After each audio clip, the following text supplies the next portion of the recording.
Halo semuanya, bagaimana kabarnya? Kembali lagi di Mang DP Channel. Pada kesempatan kali ini, Mang DP Channel akan membahas salah satu tokoh perempuan di Banten yang banyak sekali berpengaruh dalam bidang pendidikan dan juga dakwah Islam. Siapakah dia? Simak videonya sampai akhir. Provinsi Banten dikenal sebagai tanah jawara dan ulama. Julukan tersebut bukan tanpa sebab. Tak lain, julukan tersebut disematkan dikarenakan tanah Banten telah melahirkan banyak figur jawara dan juga ulama. Banyak ulama-ulama termasyhur di Indonesia yang lahir dari tanah Banten. Salah satunya yang sangat terkenal di dunia internasional adalah Syekh Nawawi Al-Bantani yang karyanya banyak dikaji di berbagai kalangan akademisi di seluruh dunia. Selain Syekh Nawawi Al-Bantani, masih banyak ulama lain yang lahir dari tanah Banten. Tentu kita juga mengenal dengan Ki Haji Wasid, salah satu ulama yang menjadi tokoh dalam peristiwa pemberontakan petani Banten tahun 1888.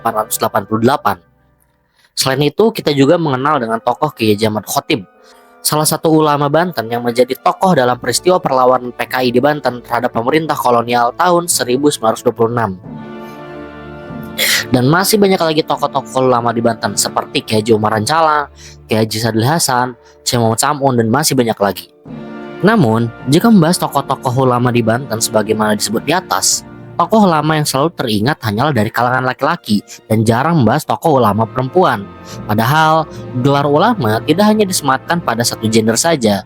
Perempuan juga layak menyandang gelar ulama, karena gelar ulama terikat pada ilmu dan kontribusi yang dimiliki seseorang, bukan pada gendernya. Tidak hanya laki-laki, di Banten juga banyak tokoh-tokoh perempuan yang telah banyak berjuang dan berkontribusi dalam memajukan provinsi Banten. Dan diantaranya adalah dari golongan ulama perempuan yang menjadi pionir dakwah Islam perempuan di tanah Banten. Salah satu tokoh ulama perempuan tersebut adalah Nyai Hajah Hayati Nufus yang merupakan seorang tokoh aktivis Muhammadiyah sekaligus pendiri Aisyah di Serang dan Gedung Dakwah Muhammadiyah Banten. Dalam video pembahasan Mang DP Channel kali ini akan membahas biografi singkat dari Nyai Hajah Hayati Nufus. Nyai Hajah Hayati Nufus lahir pada tanggal 25 November 1936 di Petir, Kabupaten Serang. Beliau berasal dari keluarga yang taat beragama. Ayah beliau bernama Kiai Haji Muhammad Juhri dan ibunya bernama Nyai Hajah Mahdiah. Ayahnya merupakan seorang pejuang Islam pada masa kolonial Belanda. Kiai Haji Muhammad Juhri memiliki pesantren dengan jumlah santri yang cukup banyak. Aktivitas dakwah Islamnya membangkitkan semangat perlawanan terhadap kafir penjajah di sanubari santri-santrinya. Karena aktivitas dakwahnya tersebut membuat pemerintah kolonial Belanda tidak suka terhadapnya. Akibatnya, Kiai Haji Muhammad Juhri dibuang ke Bovendigul supaya tidak bisa melanjutkan upaya dakwah dan perjuangannya dalam menegakkan ajaran Islam. Tak lama dari pembuangan, ayahnya wafat karena sakit yang dideritanya pada usia 40 tahun. Kemudian tidak lama berselang, ibu tercintanya pun menyusul wafat. Sehingga kedua orang tuanya Hajah Hayati Nufus wafat ketika beliau masih kecil. Beliau menjadi yatim piatu di usia 3 tahun. Nyai Hajah Hayati Nufus tumbuh besar di lingkungan tradisi pesantren. Hal ini juga lah yang kemudian membentuk karakter dan pemikiran Islami dari Nyai Hajah Hayati Nufus sekaligus membentuk semangat dakwah Islam yang dimiliki oleh Nyai Hajah Hayati Nufus. Beliau adalah anak keempat dari 5 bersaudara. Saudara pertamanya adalah Ki Haji Arujum, figur yang pernah menjabat sebagai wedana yang meliputi kecamatan Ciruas, Petir, dan Walentaka. Saudara keduanya adalah Ki Haji Muhammad Haidar, pimpinan pondok pesantren Nurul Falah di Cadasari, Pandeglang. Dan yang ketiga adalah Hajah Humayroh yang pernah menjabat sebagai kepala Aisyah Petir. Dan adiknya adalah Suhaimah. Dari kelima bersaudara tersebut, hanya Hajah Humayroh satu-satunya saudara yang sampai sekarang masih hidup dan juga banyak mengasuh Nyai Hajah Hayati Nufus ketika masih kecil. Ketika masih kanak-kanak, Hayati Nufus dibimbing dan dididik oleh kakak sulungnya yang sangat berarti bagi perkembangan intelektual Hayati Nufus. Sehingga beliau menjadi sosok yang mandiri dan berpandangan maju, terutama dalam hal keislaman. Karena pendidikan yang diajarkan kakaknya, Hayati Nufus sangat menyegani dan mengagumi kakaknya. Baginya, kakak sulungnya bukan hanya pengasuh baginya, tapi juga sebagai guru yang memberi inspirasi dan mendukung seluruh cita-cita besarnya. Kematangan berpikir Hayati Nufus tidak terlepas dari peranan lingkungan keluarganya. Pendidikan dasar dilalui oleh Nyai Hayati Nufus di tanah kelahirannya di Petir, Serang. Sejak duduk di bangku sekolah dasar, kecerdasan Hayatinufus sudah menonjol pada dirinya. Meski yatim piatu sejak kecil, hal itu tidak membuatnya patah semangat dalam belajar. Malahan, beliau menjadi siswi terbaik dengan bukti senantiasa mendapat prestasi dalam proses belajarnya. Beliau melanjutkan pendidikannya dengan bersekolah ke SMPN 1 Serang. Pada waktu itu, sekolah lanjutan belum ada di daerah kelahirannya di Petir, sehingga beliau harus pulang setiap harinya dari Petir ke Ciceri untuk bersekolah dan belajar demi menggapai cita-cita. Ada kalanya, beliau tinggal di rumah Ujar Yahya di lingkungan Benggala, yang mana dia masih ada hubungan keluarga dengannya. Setelah tamat dari SMPN 1 Serang, Hayati melanjutkan pendidikan SMA di Bandung dengan tinggal di rumah kerabat ayahnya yaitu Aib Samin. Betapa semangat dan gigih beliau menggapai pendidikannya, Hayatinufus kemudian melanjutkan pendidikan ke jenjang yang lebih tinggi, yaitu perguruan tinggi di Yogyakarta, salah satu perguruan tinggi terkemuka di bawah naungan Kementerian Agama RI saat itu, yaitu Perguruan Tinggi Islam Negeri jurusan Tarbiyah. Bagi Hayatinufus, wanita bukan hanya jumlahnya yang lebih besar dari laki-laki, tapi juga menduduki posisi dan peran yang sangat penting dan strategis di dalam membangun bangsa. Hal itu didasarkan pada ajaran agama dan nilai-nilai budaya bangsa kita yang menegaskan bahwa betapa pentingnya status, fungsi, dan peran wanita dalam keluarga, masyarakat, bahkan menegakkan negara. Namun, nilai-nilai tersebut hanya dapat diwujudkan apabila wanita mempunyai kualitas yang dapat diandalkan, terutama kadar pengetahuan. Pengetahuan merupakan pengejauhan tahan dari kadar keimanan dan ketakwaan. Tanpa kualitas seperti itu, nilai-nilai tersebut hanya akan berhenti pada tataran normatif. Selama menjadi mahasiswi, Hayatinufus aktif di berbagai organisasi kemahasiswaan, baik intra maupun ekstra kampus. Dalam kegiatan ekstra kampus, menurut Hayruji, bahwa Hayatinufus bertemu dengan Raffiuddin Akhyar, aktivis keluarga Banten Yogyakarta. Karenanya beliau pun aktif di keluarga Banten dan melanjutkan kerja-kerja sosial keagamaan. Raffiuddin Akhyar adalah mahasiswa senior pada Akademi Tabligh di Yogyakarta dan kadernya Kahar Muzakir. Raffiuddin Akhyar pun adalah aktivis Muhammadiyah yang membimbing Hayatinufus aktif di Kementerian Muhammadiyah yaitu Aisyah.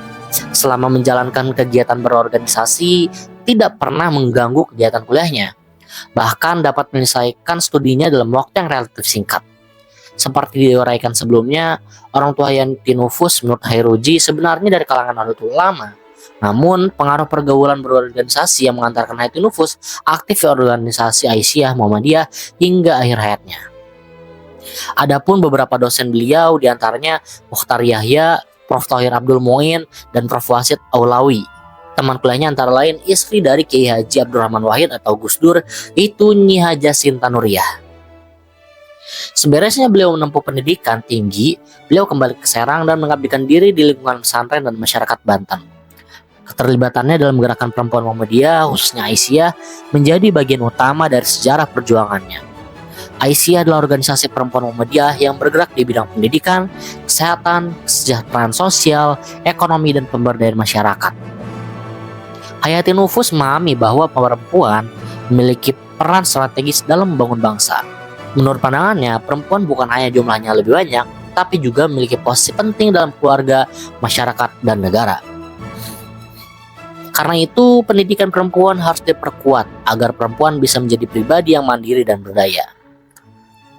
Di Banten, Hayatinufus berperan sebagai salah satu pendiri dan penggerak Aisyah pada tahun 1965. Beliau menjadi pimpinan pertama PCA Tirtayasa, pimpinan daerah Kabupaten Serang. Dalam memimpin organisasi, beliau dikenal bijaksana, dermawan, dan selalu memberi teladan. Kepemimpinannya yang sederhana membuatnya diterima oleh berbagai kalangan. Ia tidak hanya memimpin secara administratif, tapi juga aktif mendidik, membina, dan memberi inspirasi bagi kaum perempuan di sekitarnya. Perjuangan lain yang sangat penting adalah pendirian Akbid Aisyah Banten.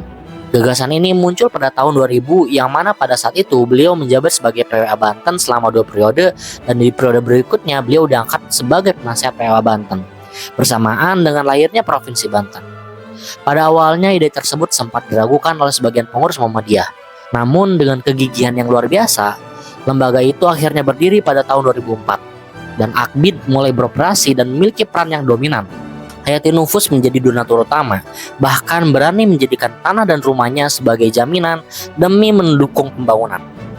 Hal ini menunjukkan bahwa beliau tidak hanya berbicara tentang pendidikan perempuan, tetapi juga rela berkorban secara nyata untuk mewujudkannya.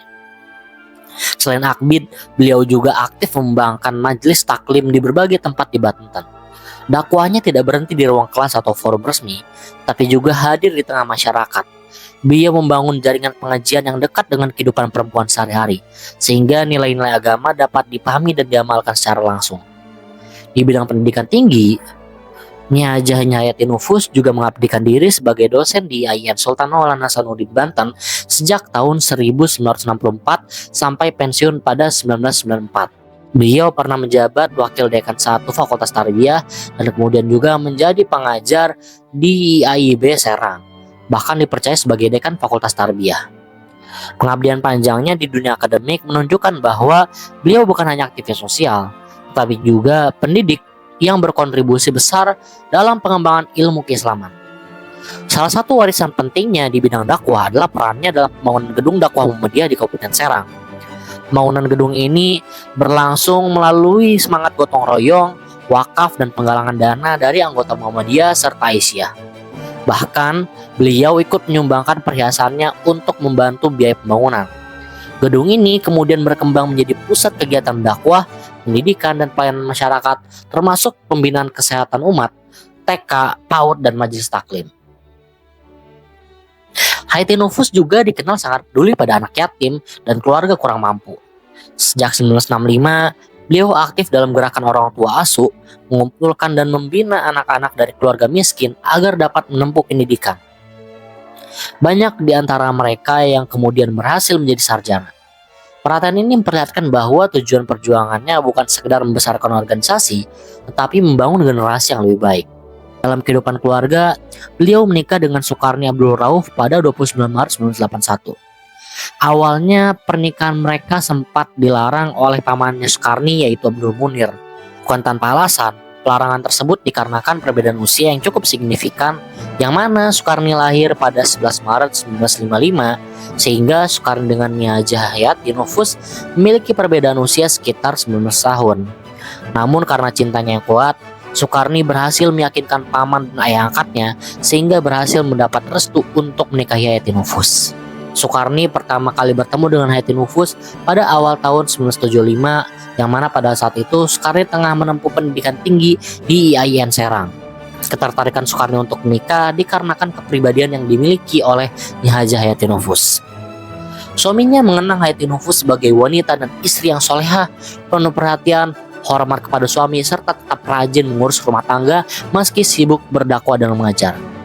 Dari pernikahan itu, mereka juga mengangkat anak angkat untuk melanjutkan perjuangan keluarga dan pendidikan. Anak angkatnya adalah anak dari ponakannya, yaitu Bahiroh. Bahiroh merupakan anak dari Kiai Haji Ajurum. Bahiroh memiliki anak kembar, yaitu Maman dan Makmun. Oleh karena itu, Maman diadopsi oleh keduanya sebagai anak angkat. Hingga saat ini, Maman melanjutkan kerja-kerja administratif di Akbid Aisyah Banten, melanjutkan perjuangan Nyai Hajah Hayatin Nufus. Sikapnya sebagai istri sekaligus pendidik menunjukkan keseimbangan antara peran sebagai istri yang soleha sekaligus sebagai seorang ulama perempuan yang aktif dalam pendidikan dan dakwah Islam. Pada akhir hayatnya, beliau menderita sakit yang cukup berat, mulai dari gangguan gula darah hingga komplikasi pada beberapa organ tubuh. Setelah beberapa kali dirawat di rumah sakit, beliau wafat pada 21 April 2013 di Rumah Sakit Pelni, Jakarta. Kepergiannya meninggalkan duka mendalam bagi keluarga, murid, dan masyarakat Banten. Nyai Hajah Hayatin Nufus adalah sosok perempuan Banten yang memiliki kiprah besar dalam pendidikan, dakwah, dan pemberdayaan perempuan. Dari latar belakang yatim piatu, beliau tumbuh menjadi tokoh yang mampu membangun lembaga, mendidik masyarakat, dan memberi inspirasi bagi perempuan untuk berani maju. Warisannya tetap hidup dalam lembaga-lembaga yang beliau dirikan dan dalam semangat perjuangan perempuan Banten. Itulah tadi kisah dan biografi singkat dari Nyai Hajah Hayatin Nufus, salah satu tokoh perempuan yang sangat berpengaruh di Banten. Jika kalian ada informasi tambahan, jangan sungkan untuk tambahkan di kolom komentar. Jika ada saran untuk pembahasan kami berikutnya, jangan sungkan juga untuk tuliskan di kolom komentar. Dan jangan lupa dukung kami dengan cara like video ini, berikan komentar positif, dan juga subscribe Mang Depi Channel. Terima kasih karena sudah menyimak. Sampai jumpa di video berikutnya.